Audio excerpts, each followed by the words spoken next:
Hello ਦੋਸਤੋ, ਕੀ ਹਾਲ ਚਾਲ ਹੈ ਤੁਹਾਡਾ? ਠੀਕ ਹੋ? ਰੋਜ਼ਾਨਾ ਦੀ ਤਰ੍ਹਾਂ ਅੱਜ ਮੈਂ ਆ ਰਿਹਾ ਸਾਂ ਰਸਤੇ 'ਚ ਤੇ ਦੋ ਤਿੰਨ ਔਰਤਾਂ ਨੇ ਸ਼ੋਰ ਪਾਇਆ ਹੋਇਆ ਸੀ। ਸੱਪ ਹੈ ਇੱਥੇ ਜੀ, ਸੱਪ ਹੈ। ਉਹ ਮੈਂ ਇੱਕ ਡੰਡਾ ਮੰਗਵਾ ਕੇ ਚੈੱਕ ਕੀਤਾ ਤੇ ਜਨਾਬ ਸੱਪ ਸੀ ਅੱਗੇ ਨਾਲੇ ਦੇ ਵਿੱਚ। ਚਲਦਾ ਪਾਣੀ ਸੀ, ਬਿਲਕੁਲ ਘਰਾਂ ਦੇ ਕੋਲੋਂ ਦੀ ਪਾਣੀ ਜਾ ਰਿਹਾ ਸੀ, ਉਹਦੇ ਵਿੱਚ ਵੜਿਆ ਹੋਇਆ ਸੀ।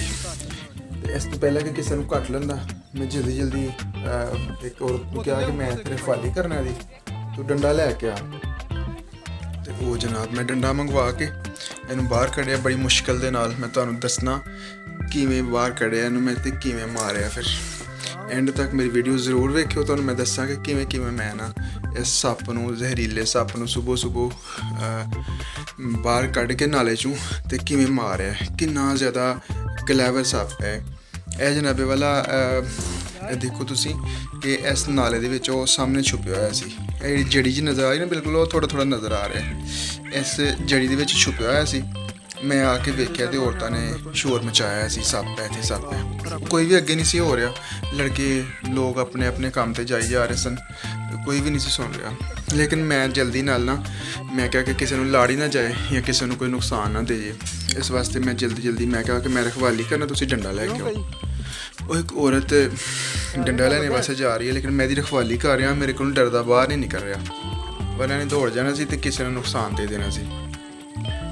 ਉਹ ਜਨਾਬ ਮੈਂ ਇਹਦੀ ਰਖਵਾਲੀ ਕਰਦਾ ਰਿਹਾ ਤੇ ਉਹ ਔਰਤ ਫਿਰ ਉਸ ਤੋਂ ਬਾਅਦ ਲੈ ਕੇ ਆਈ ਡੰਡਾ।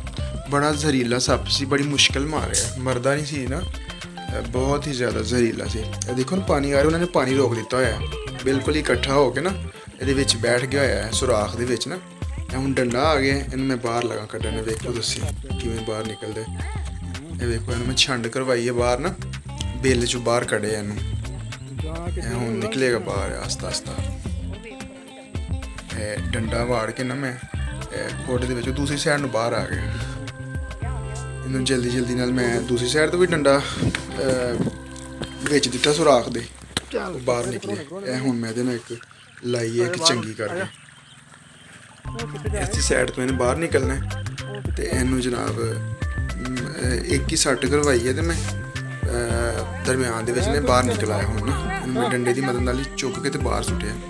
ਹੁਣ ਬਿਲਕੁਲ ਇਹਦੇ ਲੱਗੀ ਵੀ ਹੋਈ ਹੈ, ਲੇਕਿਨ ਫਿਰ ਵੀ ਜ਼ਖਮੀ ਹਾਲਤ ਦੇ ਵਿੱਚ ਵੀ ਇਹ ਮੈਨੂੰ ਜਨਾਬ ਕੱਟਣੇ ਦੀ ਕੋਸ਼ਿਸ਼ ਕਰ ਰਿਹਾ। ਡੰਡਾ ਮੇਰਾ ਮੈਂ ਅੱਗੇ ਕਰਨਾ ਤੇ ਇਹਨੂੰ ਜਨਾਬ ਮੂੰਹ ਪਾਣੇ ਦੀ ਕੋਸ਼ਿਸ਼ ਕਰ ਰਿਹਾ ਕਿ ਮੈਂ ਇਹਨੂੰ ਫੜ ਕੇ ਨਾ ਕੱਟਾਂ ਕਿਸੇ ਤਰ੍ਹਾਂ ਬੰਦੇ ਨੂੰ, ਕਿਉਂਕਿ ਜ਼ਾਹਿਰ ਸੀ ਬਾਤ ਮੈਂ ਵੀ ਉਹਨੂੰ ਮਾਰਿਆ ਹੋਇਆ। ਵੇਖੋ ਕਿਵੇਂ ਉਛਲ ਕੇ ਮੈਨੂੰ ਪੈ ਰਿਹਾ, ਲੇਕਿਨ ਮਾਰਨੇ ਦਾ ਮੇਰਾ ਵੀ ਦਿਲ ਨਹੀਂ ਕੀਤਾ ਕਿ ਮੈਂ ਇਹਨੂੰ ਮਾਰਾਂ ਕਿ ਕੀ ਕਰਾਂ, ਕਿਉਂਕਿ ਆਖਿਰ ਉਹ ਵੀ ਇੱਕ ਜਾਨ ਹੈ।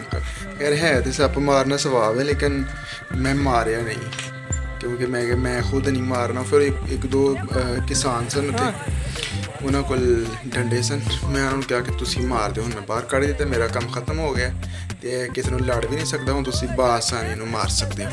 ਤੇ ਗਾਇਸ, ਤੁਹਾਨੂੰ ਮੇਰੀ ਵੀਡੀਓਜ਼ ਬੜੀ ਪਸੰਦ ਆਈ ਹੋਏਗੀ, ਲਾਜ਼ਮੀ ਪਸੰਦ ਆਏਗੀ, ਮੈਨੂੰ ਕਮੈਂਟ 'ਚ ਜ਼ਰੂਰ ਦੱਸਿਆ ਜੀ ਤੁਹਾਨੂੰ कैसा लगे है। Thank you.